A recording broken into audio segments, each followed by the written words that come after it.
Halo semuanya, perkenalkan saya Jil Sepuh bersama teman saya Nur Rohman. Pada video kali ini saya akan menjelaskan tentang tugas integrasi aplikasi dan informasi, yaitu adalah mencoba fitur-fitur pada open source ERP system. Ini adalah pembagian perannya. Dapat dilihat Nur Rohman sebagai untuk menjelaskan proses instalasi ERP, dan saya akan melakukan research ERP yang lebih lanjut. Terus kami juga akan melakukan testing berdua. Next, yang pertama kita masuk ke research. Untuk ERP-nya sendiri kami ambil tiga, yaitu ada Odoo, ERP Next, sama Dolibar. Nah, bisa dilihat pada Odoo sendiri fitur utamanya ada CRM, Sales, Inventory, Accounting, HR, E-commerce, dan Marketing. Kelebihannya di sini Odoo itu lebih UI-nya lebih modern dan intuitif, terus dia sangat modular, banyak modulnya, dan juga ekosistemnya besar. Kekurangannya ada dua, yaitu banyak fitur lanjutan terkunci di Enterprise, jadi ada beberapa fitur yang terkunci atau berbayar. Kemudian yang kedua dapat berat di OS Windows.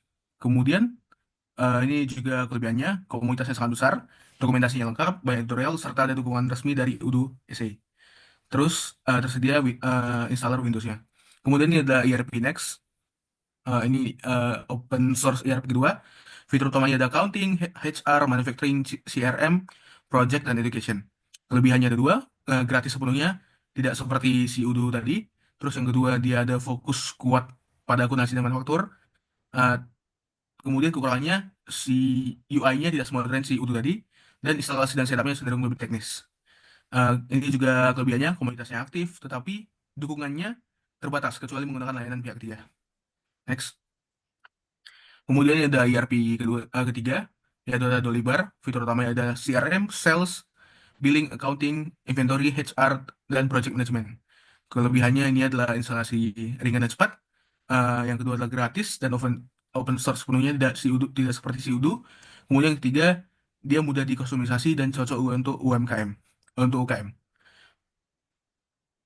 Terus ada kekurangannya, UI lebih sederhana dan kurang modern, tidak seperti Udo. Fitur lebih terbatas dibanding Udo, khususnya untuk enterprise level. Terus di sini ada komunitasnya aktif, banyak forum Eropa, namun dukungan resmi terbatas dan banyak bergantung pada komunitas.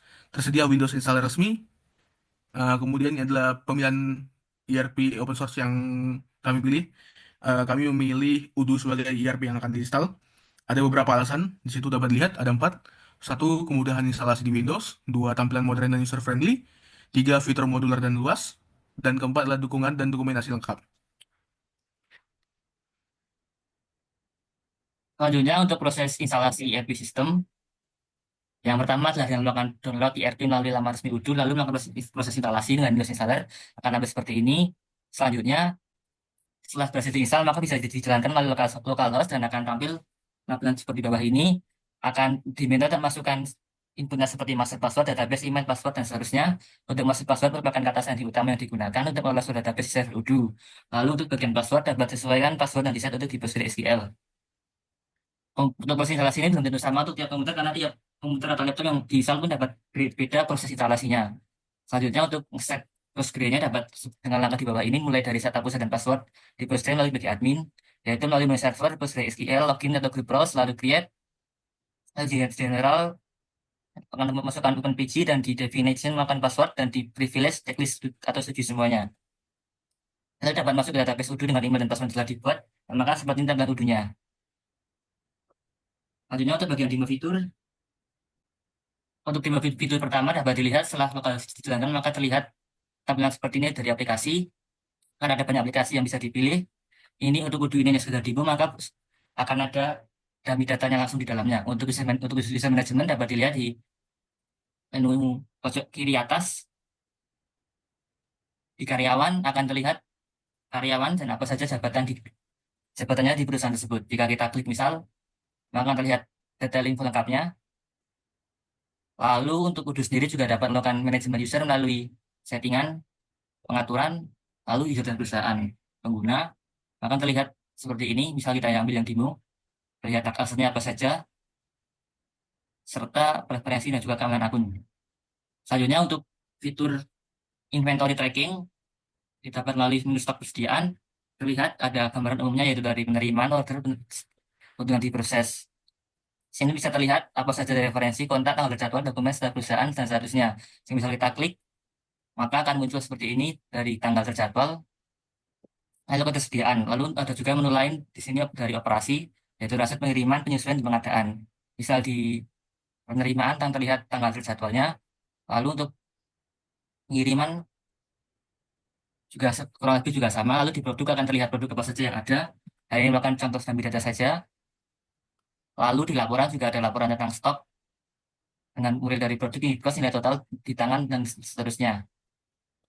Selanjutnya untuk bagian history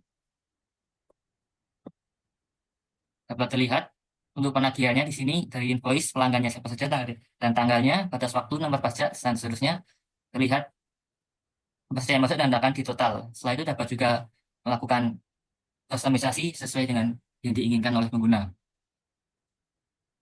Ini juga ada fitur juga pelanggan, masuk tagihan yang kurang lebih isinya seperti ini.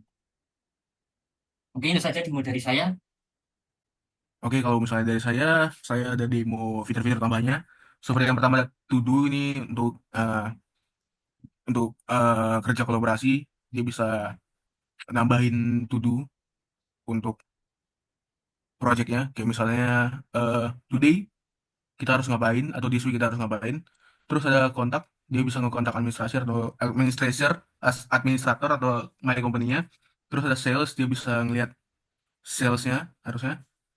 Terus ada dashboard, ini untuk ngelihat salesnya juga bisa, produknya bisa, invoicing bisa, warehouse metric bisa, event bisa, live chat dan e-commerce. Terus ada invoicing tadi udah, terus ini ada project, dia bisa ngebuat project.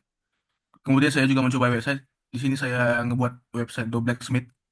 Ini bisa di generate dari udunya langsung secara otomatis, tinggal milih jenisnya. Seperti tadi saya milih e-commerce untuk apa? Untuk jualan blacksmith dan untuk mencari pelanggan baru. Kemudian ada email marketing. Kemudian ada event. Ini eh, untuk ngebuat event. Ini saya ada sebuah satu event namanya seminar KP Let's Go. Bisa dibuat lagi nih. Ada tanggal dan lain-lain. Terus ada survei. Ini survei administrator, feedback form. Ini dummy dari ininya, dari udunya. Terus inventory dan employee udah. Terus ini live chat. Ini bisa join session untuk live chat.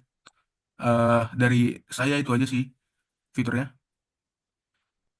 Kesimpulan yang kami dapat setelah melakukan instalasi dan mencoba berbagai fitur yang ada di Udu, kami menyimpulkan bahwa Udu adalah salah satu ERP open source yang paling lengkap dan user friendly. Seperti bisa lihat tadi, sangat gampang untuk melakukan modulnya. Terus proses instalasinya juga sangat-sangat mudah. Memang mungkin butuh beberapa langkah teknis seperti tadi ada setup Postgre dan lain-lain. Dari sisi antarmuka, Udu yang paling unggul dari ERP open source lainnya dari yang kami research. Dia modern, intuitif, dan responsif, sehingga memudahkan pengguna baru seperti kami dalam navigasi dan penggunaan modulnya. Kami menguji beberapa modul juga, seperti yang tadi ada sales, inventory, project, dan lain sebagainya, dan semuanya berjalan dengan baik, serta terintegrasi dengan sangat baik antar modul. Namun ada beberapa tantangan seperti pengaturan dependensi saat instalasi, dan beberapa fitur canggih yang hanya tersedia di versi enterprise. Meskipun gitu, menurut saya untuk kebutuhan bisnis kecil hingga menengah, versi community-nya sudah lebih dari cukup. Baik, sekian dari video presentasi kami mengenai open source ERP system. Terima kasih.